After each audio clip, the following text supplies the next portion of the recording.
Hello दोस्तों, कैसे हैं आप सभी लोग। तो चलिए स्टार्ट करते हैं। प्लेटफॉर्म कोचिंग के द्वारा तैयार किया गया Bihar SSC inter level CGL BSO ASO परीक्षा का प्रैक्टिस सेट नंबर 252। इससे पहले के सभी सेट का वीडियो आपको अपलोड कर दिया गया है। जो भी लोग नहीं देखे हैं जाकर देख लीजिए। हर वीडियो में कुछ दोस्तों का कमेंट आ रहा है कि सर पीडीएफ क्यों नहीं देते हैं। पीडीएफ का बहुत बार जिक्र किया गया है, तो हम आप सभी के बातों को मान रखते हुए हर सेट का पीडीएफ हम अपलोड कर देंगे। हमारे दो टेलीग्राम चैनल है, एक मेन चैनल है जिसपे सभी प्रकार के नोटिफिकेशन आपको वहां पर मिल जाएगा, अपडेट मिल जाता है, और दूसरा चैनल है पीडीएफ का। दोनों का लिंक दिया गया है, आप दोनों से जाकर जुड़ जाइए और हर सेट का पीडीएफ अब से आपको मिल जाएगा। तो आप सभी लोग ध्यान से वीडियो को देखिए, सॉल्यूशन कीजिए और सेट बनाइए, ठीक है। और कमेंट में जरूर कीजिए कि आप सभी लोग का कितना नंबर आ रहा है। तो चलिए हम लोग स्टार्ट करते हैं और देखते हैं आज का पहला प्रश्न। भारतीय संविधान का अनुच्छेद 49 निम्नलिखित में से किस राज्य नीति निर्देशक सिद्धांत से संबंधित है। अनुच्छेद 49 में किस बातों का उल्लेख किया गया है। तो इसमें ऐतिहासिक अभिरुचि और राष्ट्रीय महत्व के सभी स्मारकों की रक्षा करने का बात कहा गया है। अनुच्छेद 49 में राष्ट्रीय महत्व के स्मारकों को रक्षा करने का बात कहा गया है। राज्य के नीति निर्देशक तत्व का उल्लेख हमारे संविधान के भाग 4 और अनुच्छेद 36 से 51 तक इसका जिक्र किया गया है। चलिए अगला प्रश्न है, निम्नलिखित में से कौन पंचायतों के वित्तीय स्थिति का पूर्वावलोकन करने के लिए वित्त आयोग का गठन कर सकता है। तो देख लीजिए, ये प्रश्न बहुत लोग फंस जाते हैं। अगर पंचायत का वित्तीय स्थिति को ठीक करने के लिए वित्त आयोग का गठन करना है तो यह उस संबंधित राज्य के राज्यपाल के द्वारा किया जाता है। संबंधित राज्य के राज्यपाल के द्वारा किया जाता है, न कि केंद्र सरकार के द्वारा। लेकिन यहाँ पर फंसने योग्य और भी बात है कि राज्य के पंचायती राज मंत्री के द्वारा या मुख्यमंत्री या फिर वित्त मंत्री, तो उस संबंधित राज्य के राज्यपाल के द्वारा वित्त आयोग का गठन किया जाता है। 2 का 4 नंबर सही है। पंचायतों के वित्त आयोग का उल्लेख किस अनुच्छेद में किया गया। तो इसका उल्लेख अनुच्छेद 243 के आई में किया गया है। 243 आई और 243 के वाई, इन दोनों में किया गया है। अगर हम बात करें कि वित्त आयोग केंद्र सरकार में सेंट्रल लेवल पर वित्त आयोग का गठन अनुच्छेद 280 के तहत किया जाता है और राज्य में पंचायत के लिए 243 की आई और 243 के वाई के अंतर्गत इसका उल्लेख किया गया है। चलिए अगला प्रश्न है, इसमें सूची 1 और 2 का मिलान करना है। एक तरफ सिंधु स्थल दिया गया और दूसरे तरफ स्थान दिया गया। तो लोथल किस राज्य में है। तो लोथल यह आपका गुजरात में पड़ जाएगा। भोगवा नदी के किनारे है रोपड़। सतलज नदी के किनारे पंजाब राज्य में है। राखीगढ़ी राखीगढ़ी यह हरियाणा में है और कालीबंगा राजस्थान में घग्गर नदी के किनारे स्थित है। एक चीज यहाँ पर देख लीजिए और कि राखीगढ़ी से हमें भैंस का जीवाश्म प्राप्त हुआ। भैंस का जीवाश्म जो है वह राखीगढ़ी से प्राप्त हुआ है और कालीबंगा से जोता हुआ खेत का साक्ष्य प्राप्त हुआ है। जोते हुए खेत का साक्ष्य कालीबंगा से प्राप्त हुआ है। और रोपड़ की अगर बात करें तो रोपड़ में माली के साथ साथ कुत्ते को भी दफनाने का शव प्राप्त हुआ है। माली के साथ कुत्ते को भी दफनाया गया है, उसका साक्ष्य रोपड़ से प्राप्त हुआ है। चलिए अगला प्रश्न 4 नंबर, निम्नलिखित में से कौन सा विकल्प मुगल शासक उसके शासनकाल के दौरान भारत आने वाले विदेशी यात्रियों के आधार पर सही तौर पर सुमेलित है। तो जहांगीर के शासनकाल में मनूची आया, बिल्कुल गलत है। जहांगीर के शासनकाल में कैप्टन हॉकिंस आया था। कैप्टन हॉकिंस विलियम हॉकिंस आया था जहांगीर के दरबार में। माफ कीजिएगा, वहां पर हम कैप्टन हॉकिंस बोल दिए। कैप्टन नहीं, विलियम हॉकिंस था जो जहांगीर के दरबार में आया था। मनूची जो था वो औरंगजेब के शासनकाल में आया था, इसलिए ऑप्शन नंबर 4 सही है। मनूची औरंगजेब के शासनकाल में आया। विलियम हॉकिंस जो है यह जहांगीर के शासनकाल में आया था। और सर टॉमस रो जहांगीर के शासनकाल में आया था। सर टॉमस रो जहांगीर के शासनकाल में आया था। वसा के अवशोषण के संदर्भ में सही क्रम क्या है। तो इसका सही क्रम हो जाएगा ऑप्शन नंबर ए, वसा, मिसेल, क्राइलोमाइक्रोन, लैक्टियस और रक्त वाहिकाएं। 5 का 1 नंबर सही है। चलिए देखते हैं अगला प्रश्न, निम्नलिखित भारतीय राष्ट्रपतियों के नामों को उनके कार्यकाल के अनुसार अवरोही क्रम में व्यवस्थित करें। तो आइए देख लेते हैं। 6 का कूट में ऑप्शन नंबर 3 सही हो जाएगा। सबसे पहले आ जाएगा ऑप्शन नंबर 4 ज्ञानी जैल सिंह। ज्ञानी जैल सिंह का शासनकाल 1982 से लेकर 1987 ईस्वी तक है। उसके बाद दूसरे नंबर पे है नीलम संजीव रेड्डी। नीलम संजीव रेड्डी जिनका कार्यकाल 1977 से लेकर 1982 ईस्वी तक है। यह अवरोही क्रम में पूछ रहा, यानी बड़ा से छोटा की ओर, ठीक है। उसके बाद तीसरे नंबर पे आ जाएगा फखरुद्दीन अली अहमद जिनका कार्यकाल 1974 से लेकर 1977 ईस्वी तक था। और लास्ट में चौथे नंबर पर डॉक्टर जाकिर हुसैन जिनका कार्यकाल 1967 से लेकर के 1969 ईस्वी तक रहा। ये सभी राष्ट्रपति का कार्यकाल था। और यहाँ पर आपको ध्यान देना है कि अवरोही क्रम में पूछ रहा है कि आरोही क्रम में, उस हिसाब से आप उत्तर को चयन कीजिए। ईसा के तीसरी शताब्दी में जबकि भ्रूण आक्रमण से रोमन साम्राज्य समाप्त हो गया, भारतीय व्यापारी अधिकाधिक निर्भर हो गया किस पर? तो भारतीय जो व्यापारी था वो दक्षिण पूर्वी एशियाई व्यापार पर निर्भर हो गया था। 7 का 3 नंबर हो जाएगा दक्षिण पूर्वी एशियाई व्यापार। निम्नलिखित द्वीपों को उत्तर से दक्षिण दिशा में सही क्रम में व्यवस्थित कीजिए। इसमें 4 द्वीप दिया गया और उसे उत्तर से दक्षिण क्रम में व्यवस्थित करना है। तो सबसे पहले हो जाएगा 1 नंबर पे मध्य अंडमान, दूसरे नंबर पर हो जाएगा लिटिल अंडमान, उसके बाद फिर तीसरे नंबर पर कार निकोबार और चौथे नंबर पर ग्रेट निकोबार हो जाएगा। यानी 8 का ऑप्शन नंबर 2 सही है।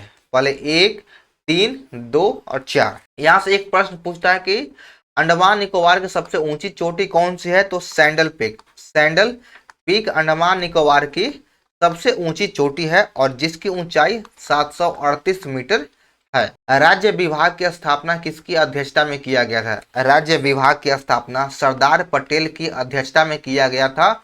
और सरदार पटेल के जो सबसे ज्यादा मदद किया हुआ था वीपी मेनन। चलिए अगला प्रश्न 15 नंबर की, निम्नलिखित में से किसने बाबर को सर ए पुल के युद्ध में पराजित किया था? बाबर को सर ए पुल के युद्ध में सैबानी खां ने पराजित किया था। सर ए पुल का युद्ध कब हुआ? तो सर ए पुल का युद्ध 1501 ईस्वी में हुआ था। 1501 में सर ए पुल का युद्ध हुआ था जिसमें बाबर को सैबानी खां ने पराजित कर दिया था। अगर बाबर का जिक्र आया है तो सर्वप्रथम पानीपत का युद्ध 21 अप्रैल 1526 ईस्वी को पानीपत का प्रथम युद्ध हुआ था बाबर और इब्राहिम लोदी के बीच। दूसरा युद्ध 1556 में और तीसरा युद्ध 1761 में अहमद शाह अब्दाली और मराठा के बीच में हुआ था। प्रत्येक वर्ष विश्व कपास दिवस किस तिथि को मनाया जाता है? तो कपास दिवस प्रतिवर्ष 7 अक्टूबर को मनाया जाता है। 16 का 2 नंबर हो जाएगा। और कपास दिवस मनाने का शुरुआत 2019 से किया गया है। 2019 से कपास दिवस की मनाने की शुरुआत किया गया जो 7 अक्टूबर को मनाया जाता है। निम्नलिखित में से कौन सा भाग मांग जन्य मुद्रास्फीति का कारण है? कौन सा भाग है जो मांग जन्य मुद्रास्फीति का कारण है? तो 17 का 4 नंबर हो जाएगा उत्पादन में कमी। 17 का 4 नंबर सही है। अगला प्रश्न है, इसमें सूची 1 2 का मिलान करना है। एक तरफ जल विद्युत परियोजना दिया गया और दूसरी तरफ नदी का नाम दिया गया है। मैथन परियोजना यह किस नदी पर है? तो मैथन परियोजना बराकर नदी पर स्थित है। सलाल परियोजना चिनाव नदी पर हो जाएगा, ऑप्शन नंबर 4 है। राणा प्रताप सागर परियोजना यह चंबल नदी पर स्थित है। और टिहरी बांध परियोजना यह भागीरथी नदी पर स्थित है। टिहरी बांध परियोजना भागीरथी नदी पर है। हीमोफीलिया एक आनुवंशिकी विकार है, इसमें क्या होता है? तो हीमोफीलिया रोग में एक प्रोटीन का संश्लेषण नहीं होता है जो रक्त स्कंदन के लिए आवश्यक है। हीमोफीलिया एक आनुवंशिकी डिजीज है या फिर बीमारी है। पीएच स्केल में संख्या 7 से 0 की ओर बढ़ने पर निम्न में से क्या पता चलता है? हम आपको बता दें कि एक पीएच स्केल होता है जिसमें 0 से लेकर के 14 तक का वैल्यू मान होता है। अगर आप 0 से 7 तक इसे अम्ल कहा जाता है। अगर 7 है तो यह लवण है, उदासीन है। और 7 से 14 के बीच में इसे क्षार कहा जाता है। अगर आप 7 से 0 की ओर बढ़ेंगे इस क्रम में तो आपका अम्लीयता बढ़ जाता है। अम्लीयता जो है वह बढ़ता है। 7 है तो यानी 6 है तो कम अम्ल है, 4 है तो अम्लीय बढ़ जाएगा, 3 है तो बढ़ जाएगा। यानी जैसे जैसे वैल्यू का अगर मान यहाँ पे कम होगा अम्लीयता बढ़ जाएगा। तो आइए ऑप्शन को भी देख लेते हैं। इसमें ऑप्शन नंबर 3 सही हो जाएगा कि बढ़ती हुई अम्लीयता की प्रकृति। यानी अगर हम 7 से 0 की ओर बढ़ेंगे तो अम्लीय मान बढ़ जाएगा और हाइड्रोजन आयन की सांद्रता में भी वृद्धि हो जाएगा। तो इसमें दोनों मान सही है। चलिए देखिए अगला प्रश्न, निम्न में से कौन अधातु है जिसका द्रव्यनांक यानी मेल्टिंग पॉइंट एवं बॉइलिंग पॉइंट उच्च होता है? तो ऑप्शन नंबर 1 हो जाएगा हीरा। हीरा का मेल्टिंग पॉइंट और बॉइलिंग पॉइंट दोनों हाई होता है, उच्च होता है। तो 24 का 1 सही है। 31 नंबर प्रश्न में कहा गया कि निम्नलिखित में से कौन सा शैल एक प्रकार का नहीं है? निम्नलिखित में से कौन सा शैल का एक प्रकार नहीं है? तो इसमें अवशेषी चट्टान एक प्रकार का शैल नहीं है। 31 का 3 सही है। अंबुबाची मेला उत्तर पूर्वी भारत किस मंदिर में मनाया जाता है? तो अंबुबाची मेला यह कामाख्या में मनाया जाता है। असम के कामाख्या मंदिर में मनाया जाने वाला एक त्योहार है। दक्षिणेश्वर काली मंदिर यह कोलकाता में स्थित है। कोलकाता में स्थित है। चलिए देखते हैं अपना अगला प्रश्न, मुद्रा सूक्ष्म इकाई उद्यमों के विकास और पुनर्वित्त के लिए भारत सरकार द्वारा स्थापित एक वित्तीय संस्था है। तो मुद्रा का पूर्ण रूप क्या होता है? इसका फुल फॉर्म क्या हो जाएगा? तो इसका फुल फॉर्म होगा micro unit development and re financing agency. 33 का 4 नंबर सही है। चलिए देखते हैं अब 34 नंबर, इसमें मिलान करना है। एक तरफ राज्य का नाम दिया गया और दूसरी तरफ पहाड़ी का नाम दिया गया। तो केरल में अन्नामलाई पहाड़ी है, केरल राज्य में है। गारो खासी जयंतिया पहाड़ी है, मेघालय राज्य में है। लुसाई की पहाड़ी मिजोरम में है। तो सभी का मिलान आमने सामने है यानी सही है। तो कूट में इसका आंसर हो जाएगा ऑप्शन नंबर 3, ए का ए, बी का बी और 3 का सी। एक यौगिक C60H122 के अणु का भार कितना होता है? तो इसके अणु का भार 1.4 इंटू 10⁻21 ग्राम मीटर हो जाएगा, GM हो जाएगा। तो 38 का 1 नंबर सही है। 39 में परिपथ में धारा का मान दिया गया है और इसमें पूछ रहा है कि एक सर्किट दिया गया है और इसका धारा का मान पूछ रहा है कि इसमें धारा कितना होगा, करंट। तो 1.5 एम्पियर हो जाएगा। स्थित ऊर्जा में हाथ से होगा, स्थित ऊर्जा में हाथ से होगा। तो 40 का ऑप्शन नंबर 4 हो जाएगा। पानी में वायु के बुलबुला का ऊपर उठने पर स्थिति ऊर्जा में हाथ से होता है, कमी महसूस होता है। दलखाई भारत के निम्नलिखित में से किस राज्य का लोक नृत्य है? दलखाई किस राज्य का लोक नृत्य है? तो यह ओडिशा राज्य का लोक नृत्य हो जाएगा। दलखाई ओडिशा राज्य का एक लोक नृत्य है। आपको हर एक सेट में लोक नृत्य से, कला से, राज्य और राजधानी, मुद्रा से, पुस्तक से, इन सभी से 1-2 प्रश्न पूछा जाता और ये आपके सिलेबस में भी है। द्वितीय पंचवर्षीय योजना जिसका कार्यकाल 1956 से 61 का प्रमुख उद्देश्य क्या था? द्वितीय पंचवर्षीय योजना का मुख्य उद्देश्य क्या है? तो उसका मुख्य उद्देश्य था भारी उद्योगों पर फोकस के साथ तेजी से औद्योगिकरण। द्वितीय पंचवर्षीय योजना के दौरान ही राउरकेला, भिलाई, इन सभी उद्योगों का स्थापना किया गया था और बोकारो स्टील प्लांट की स्थापना तृतीय पंचवर्षीय योजना के दौरान किया गया था। चलिए 48 नंबर प्रश्न पॉलिटी से है। इसमें कह रहा है कि भारतीय संविधान के किस भाग में संघीय कार्यपालिका का प्रावधान किया गया है?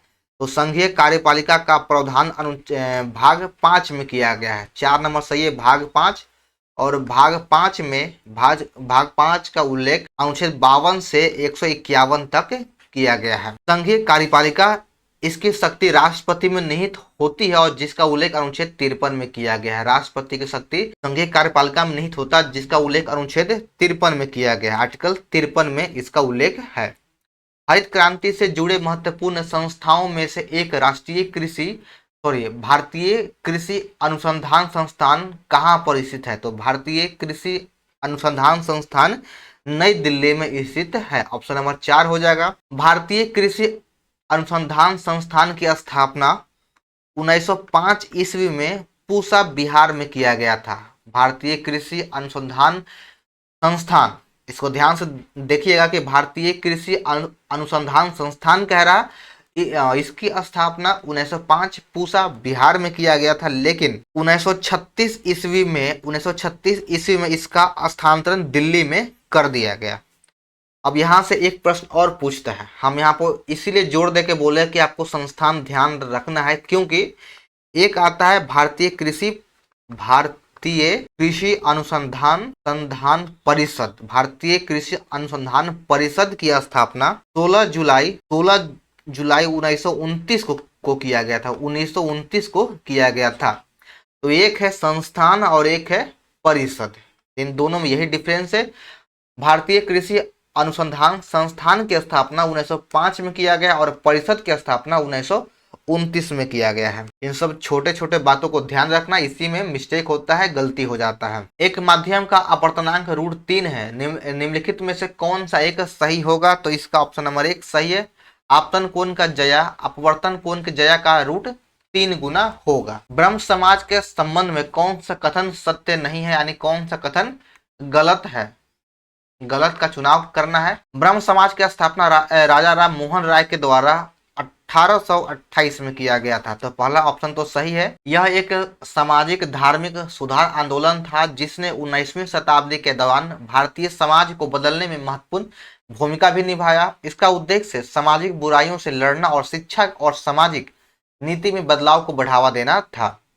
ब्रह्म समाज की स्थापना 1929 में किया गया, बिल्कुल गलत है। आपका ऑप्शन नंबर डी सही हो जाएगा, यही गलत है। ब्रह्म समाज की स्थापना राजा राम मोहन राय के द्वारा 1828 ईस्वी में किया गया है, 1929 गलत है। कॉपर के किस मिश्र धातु में जस्ता नहीं होता है? कॉपर के किस मिश्र धातु में जस्ता नहीं पाया जाता है? तो बेल धातु का मिश्रण में जस्ता नहीं पाया जाता है।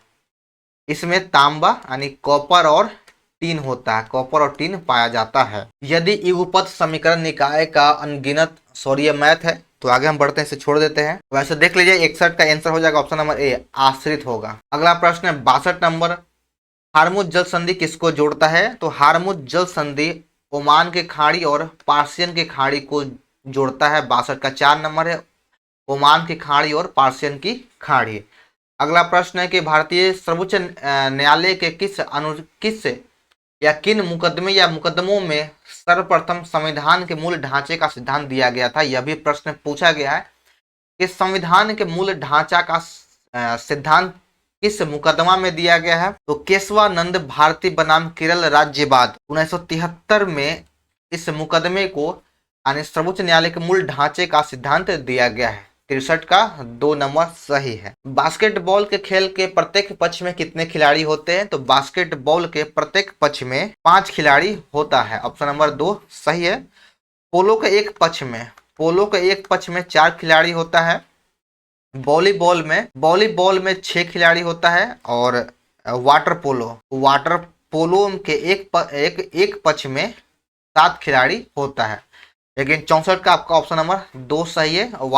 बास्केटबॉल में 5 खिलाड़ी। निम्नलिखित में से कौन सा नियम रॉकेट प्रणोदक में शामिल होता है? तो रॉकेट प्रणोदक में न्यूटन के गति का तीसरा नियम शामिल होता है। 68 का 3 नंबर हो जाएगा, न्यूटन के गति का तीसरा नियम।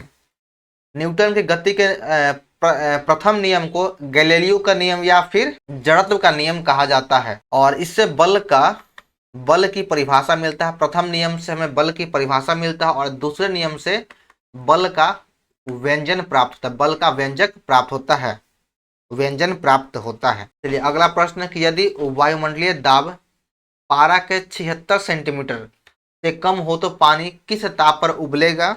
तो यह 100 डिग्री सेंटीग्रेड से कम तापमान पर उबलने लग जाएगा। वायुमंडलीय दाब को बैरोमीटर से मापा जाता है। चलिए देखते हैं अगला प्रश्न कि पटाखों से निकलने वाली हरी ज्वाला निम्न के कारण उत्पन्न होता है।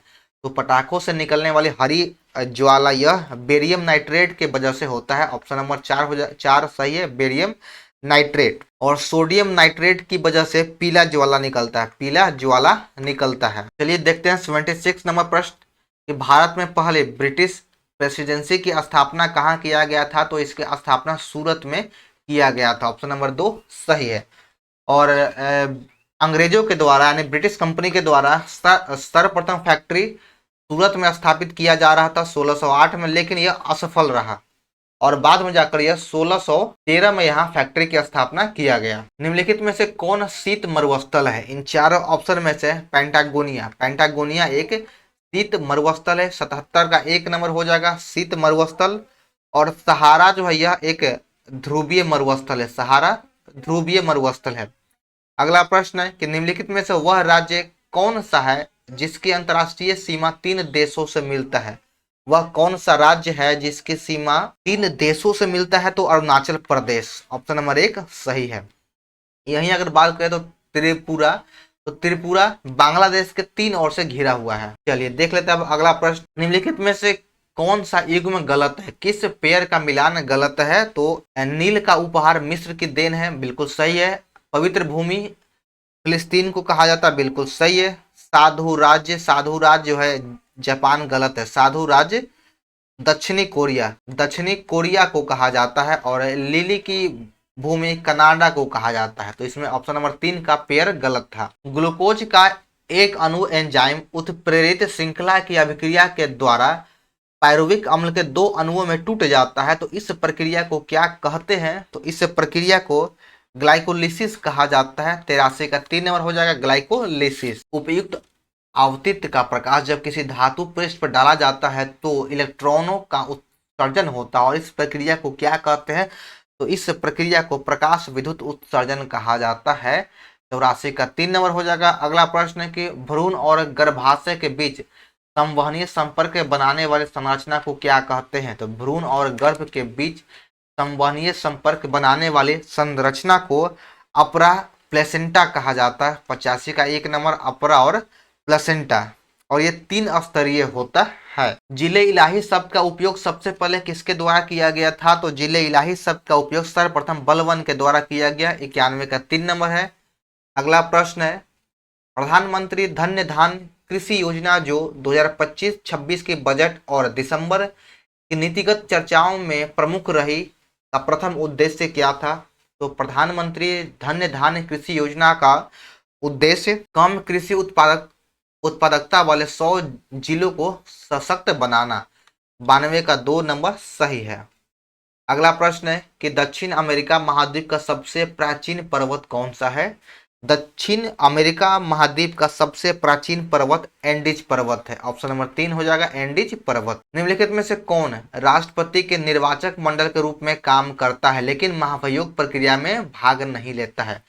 कौन अधिकारी या फिर व्यक्ति है जो राष्ट्रपति के निर्वाचन मंडल में के रूप में कार्य तो करता है लेकिन वह महाभियोग की प्रक्रिया में भाग नहीं लेगा। तो इसका सही उत्तर हो जाएगा ऑप्शन नंबर 2 राज्य विधानसभा। ऑप्शन नंबर 2 सही है। निम्नलिखित में से कौन सा हाइड्रोजन का समस्थानिक नहीं है। तो इन चारों ऑप्शन में से इट्रियम हाइड्रोजन का समस्थानिक नहीं है। 98 का 4 नंबर हो जाएगा। अगला प्रश्न 99, थियामिन क्या है। तो थियामिन एक प्रकार का विटामिन B1 है। विटामिन B1 को थायमिन या थियामिन कहा जाता है। विटामिन की खोज किसके द्वारा किया गया, यह प्रश्न है। तो विटामिन की खोज फंक वैज्ञानिक के द्वारा 1911 में किया गया था। विटामिन 2 प्रकार का होता है, एक जल में घुलनशील और एक वसा में घुलनशील। चलिए अगला प्रश्न 107, लोकसभा के नियम समिति के सदस्यों के नामांकन निर्वाचन के संबंध में निम्नलिखित में से कौन सा कथन सत्य है। तो 107 का ऑप्शन नंबर 2 सही होगा। लोकसभा के नियम समिति के सदस्यों का नामांकन लोकसभा अध्यक्ष के द्वारा किया जाता है। अगला प्रश्न है कि निम्नलिखित में से कौन सा विषय जिसके संवैधानिक संशोधन हेतु आधे से अधिक राज्यों की व्यवस्थापिका द्वारा अनुमोदित किया जाना अनिवार्य है, तो तभी यह संशोधन संभव होगा। तो 108 का ऑप्शन नंबर 1 सही है। ऑप्शन नंबर 1, संसद में राज्यों का प्रतिनिधित्व 7वीं अनुसूची की किसी अनुसूची में और राज्य विधान परिषद की समाप्ति हेतु। ऑप्शन नंबर 2 1 सही है। 2 3 4 सही उत्तर होगा। चलिए 109 नंबर प्रश्न में कहा गया कि मोनपा, डफला, अबोर, मिसमी, नीसी और नागा यह कहाँ की पहाड़ी या फिर चोटी है। तो 109 का 2 नंबर 109 का 2 हो जाएगा। यह उत्तर पूर्वी भारत की जनजातियां हैं। ये सभी जनजातियों के नाम है मोनपा, डफला, अबोर, मिसमी और नीसी और नागा। ये सभी उत्तर पूर्वी भारत के जनजातियां हैं और जनजातियों के नाम पर वहां पे पहाड़ भी स्थित है, पर्वत भी है। 113 देखते हैं। इसमें कहा गया कि उपास्थ्य यानी कार्टिलेज निम्नलिखित में से किस में नहीं पाया जाता है। तो कार्टिलेज मूत्राशय में नहीं पाया जाता है, ब्लैडर में नहीं होता है। 13 का 4 नंबर हो जाएगा। वस्तु से बड़े आकार का प्रतिबिंब कैसे बनाया जा सकता है। तो वस्तु से बड़ा आकार का प्रतिबिंब अवतल दर्पण के द्वारा बनाया जा सकता है। 14 का 3 नंबर सही है, अवतल दर्पण। निम्नलिखित में से किस सरीसृप का हृदय 4 कोष्ठीय होता है। 115 नंबर प्रश्न है कि निम्नलिखित में से किस सरीसृप का हृदय 4 कोष्ठीय होता है। तो मगरमच्छ का हृदय जो है वह 4 कोष्ठीय होता है। 15 का 2 नंबर सही है। सभी को देख लेते हैं किन किन जीवों का हृदय कितने कोष्ठ का होता है? अगर बात करें मछलियों का, तो मछलियों का जो हृदय होता है वह द्विवेशमीय होता है, द्विवेशमीय होता है, द्विकोष्ठक का होगा।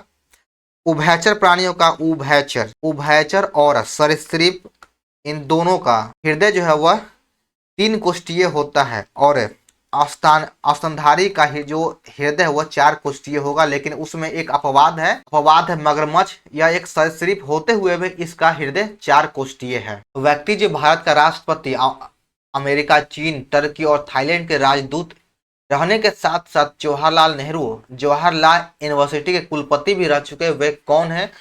तो उस व्यक्ति का नाम है आर के नारायण, जो भारत के राष्ट्रपति, अमेरिका, चीन, टर्की और थाईलैंड के राजदूत और साथ ही साथ जवाहरलाल यूनिवर्सिटी के कुलपति भी रह चुके हैं। तो व्यक्ति का नाम है के आर नारायण। अगला प्रश्न है, प्रसिद्ध पुस्तक गुलामगिरी के लेखक कौन है? तो गुलामगिरी के लेखक पूछ रहा है तो हो जाएगा ऑप्शन नंबर 1 ज्योतिबा फुले गुलामगिरी के लेखक हैं। कलकत्ता में फोर्ट विलियम कॉलेज की स्थापना कब किया गया था? कलकत्ता में फोर्ट विलियम कॉलेज की स्थापना 1800 ईस्वी में केवल भारतीय सिविल सेवकों को प्रशिक्षित करने के लिए किया गया था। 23 का 3 नंबर सही है। अगला प्रश्न है कि वर्ष 1946 में बी अंतरिम सरकार में डॉक्टर राजेंद्र प्रसाद के पास कौन सा विभाग था? तो उनके पास कृषि और खाद्य और कृषि विभाग था, और यह भारत के पहले राष्ट्रपति भी हैं जिनका संबंध बिहार से है। प्रोटीन संश्लेषण में निम्न कोशिकांगों में से किनकी भूमिका सबसे महत्वपूर्ण है? तो 129 का ऑप्शन नंबर 2 हो जाएगा, अंतःप्रद्रव्य जालिका और राइबोसोम। 29 का 2 नंबर